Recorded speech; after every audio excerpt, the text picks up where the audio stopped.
নির্বাচনে সহিংসতার ঝুঁকি রয়েছে জানিয়ে টিআইবি নির্বাহী পরিচালক ডক্টর ইফতেখারুজ্জামান বলেছেন, মব সন্ত্রাস নিয়ন্ত্রণ করতে না পারলে সুষ্ঠু নির্বাচন আয়োজন বাধাগ্রস্ত হবে।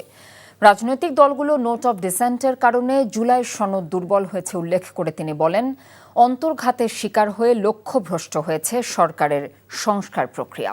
রিপোর্ট আরও জানাচ্ছেন শফি মাহমুদ সাগর। কোনো উদ্যোগ নেওয়া হয়নি।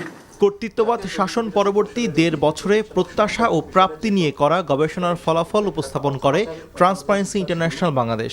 গবেষণায় উঠে আসে, গত ১৭ মাসে মোট ৬০০টি রাজনৈতিক সহিংস ঘটনায় বিএনপি প্রায় ৯০%, আওয়ামী লীগ ২০%, বাংলাদেশ জামায়াত ইসলামী ৭%, এনসিপি ১% এবং বৈষম্য বিরোধী ছাত্র আন্দোলনের ২% সংশ্লিষ্টতা মিলেছে।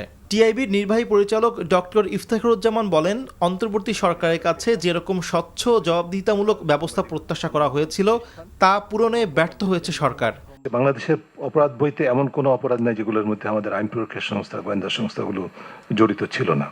কন্ট্রাক্ট কিলিং থেকে সবকিছু তারা করেছে, অথচ এই প্রতিষ্ঠানগুলোকে এখন আবার উৎসাহিত করা হচ্ছে। বাট হ্যাভিং সেড দ্যাট, ওই পরিবেশটা সৃষ্টি করা হয়েছিল কর্তৃত্ববাদের সময়। আমাদের সকলের ধারণা ছিল যে জুলাই আন্দোলনের সাফল্যের একটা সুফল হবে যে এই যে ভয়ের পরিবেশ সৃষ্টি করা গণমাধ্যমের বিরুদ্ধে, সেটাকে মিউজিয়ামে পাঠানো হবে, কিন্তু সেটা হলো না। তিনি বলেন, তফসিল ঘোষণার পর রাজনৈতিক সহিংসতা নির্বাচন নিয়ে উদ্বেগ বাড়াচ্ছে। বাংলাদেশে এই যে মবের বিষয়টা কিন্তু শুরু হয়েছে সরকারের ভিতর থেকেই, এবং সেই মব শক্তির কারণে কিন্তু সরকারের সেই নৈতিক বৃত্তি সেটা দুর্বল হয়েছে, মব প্রতিহত করার, প্রতিরোধ করার।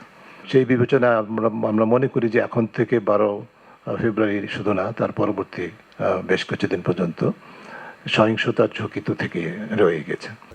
শফি মাহমুদ সাগর, এনটিভি নিউজ, ঢাকা।